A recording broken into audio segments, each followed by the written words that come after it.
আল্লাহ তাআলা বলবেন, তোর অন্তরে তোর ভাইয়ের জন্য এত মায়া, আমি আল্লাহর মায়া কি কম? আমি আল্লাহর মায়া তো আরো অনেক বেশি।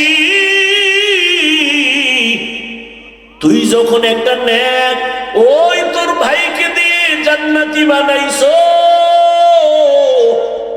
আমি তোর এই মোহাব্বতটাকে পুঁজি কইরা আমি আমার মায়ার দয়ার নজর দিয়া তোকেও জান্নাত দিয়া দিলাম। আতিনা ফি দারে দুনিয়া না হাসানাতিনা ফি দারে উকবা না হাসান ইয়া গিয়াসাল মুস্তাগীসিন ইহদিনা লিফতিখারা বিল উলুমি ওয়াল গিনা। হর গরি দেনে কো তু তৈয়ার है जो न मांगे उससे तू बेजार है। কিয়ামতের দিন একজন বান্দা আল্লাহর কাছে হাজির করা হবে। আমলনামা তালাশ করে দেখবেন, নেক নেক নেক। অর্ডার দিবে না, ওজনের পাল্লায় উঠায়া দেখবে হালকা হয়ে গেছে, একটা নেকের অভাব। একটা নেক হলেই বিনা হিসাবে জান্নাত, কিন্তু একটা নেক নাই। আল্লাহ বলবে ঘুরো, হাসরের ময়দানে ঘুরে দেখো একটা নেক তুমি কোথায় পাও। যদি কেউ তোমার এক নেক দেয়, তোমারে জান্নাত দিয়ে দিবে। লোকটা ঘুরবে আর বলবে আমার একটা নেক লাগবে, কে দিবা? ছেলের কাছে যাবে, মেয়ের কাছে যাবে, কেউ দিবে না। হঠাৎ একটা গুনাহগার বয়া বয়া কাঁদতেছে, তার কাছে একটা নেক আছে আর কোনো নেক নাই। কয় ভাই তুমি চিল্লাও কেন?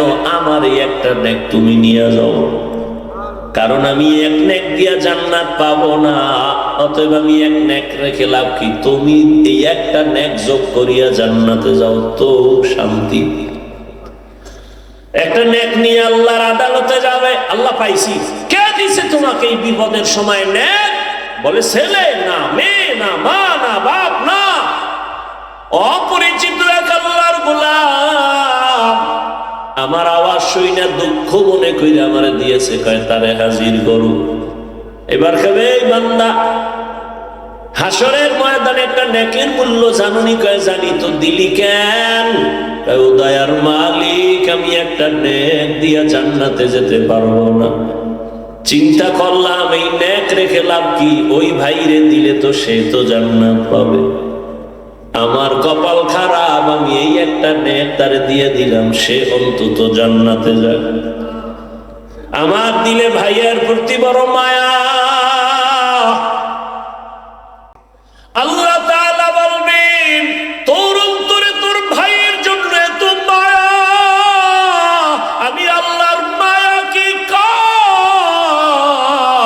আমি আল্লাহর মায়া তো আরো অনেক বেশি। তুই যখন একটা নেক ওই তোর ভাইকে দিয়ে জান্নাতি বানাইছো, আমি তোর এই মোহাব্বতটাকে পুঁজি কইরা আমি আমার মায়ার দয়ার নজর দিয়া তোকেও জান্নাত দিয়া দিলাম। আতিনা ফি দারে দুনিয়া না হাসানাতিনা ফি দারে উকবা না হাসান ইয়া গিয়াসাল মুস্তাগীসিন ইহদিনা লিফতিখারা বিল উলুমি ওয়াল গিনা। হর গরি দেনে কো তু তৈয়ার है जो न मांगे उससे तू बेजार है। তাহলে আমাদের ইবাদত লাগবে নি? নফল লাগবে না? অবশ্যই অতএব অনুরোধ করবো, রমাজান মাস আসতেছে, আর হেলায় খাটাইন না। এই শাবানে আমার নবী অনেক রোজা রাখছেন রমাজানের প্রস্তুতির জন্য। অতএব বিগত জীবনে যারা নামাজ পড়েন নাই, রোজা রাখতে পারেন নাই, তওবা করেন।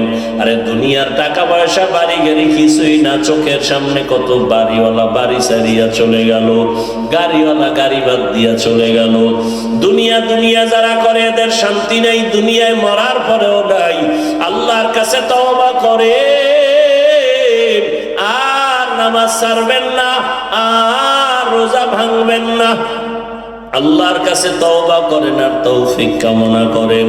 মনে মনে বলিয়েন, হে মালিক, জীবনে তো কম অন্যায় করলাম না, আজকে থেকে তৈরি হয়ে গেলাম, একটা রোজাও ছাড়বো না, নামাজ ছাড়বো না, বেশি বেশি ইবাদত করব, মা বাবা মুরব্বীদের দোয়া নিয়ে চলবো, এবং আমার ভাই বোন যারা আপনজন মুসলমান সবাইকে অন্তর খুলে মোহাব্বত করব। কারো উপকার করতে না পারলেও অন্তত কারো ক্ষতি করব না। আল্লাহ পাক আমাদের সবাইকে মোহাব্বতের নজরে দ্বীনের জন্য আল্লাহর গোলাম হইয়া নবীর তরিকায় চলার তৌফিক দান করেন, আমিন।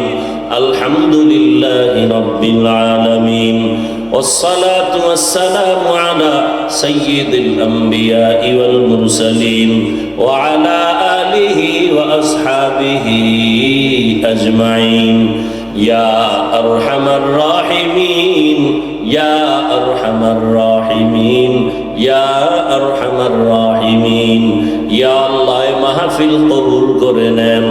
আয় আল্লাহ, আমার পরে আলোচনা যারা করবেন শেষ পর্যন্ত মোনাজাত দিয়া সবাইকে যাওয়ার তৌফিক দান করেন।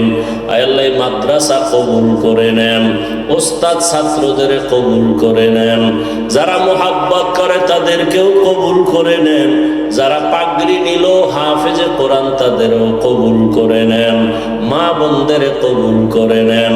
আয় আল্লাহ, সামনের দিনগুলো যেন আমরা গুনাহমুক্ত হইয়া নবীজির আদর্শ নিয়ে চলতে পারি, তৌফিক দান করেন।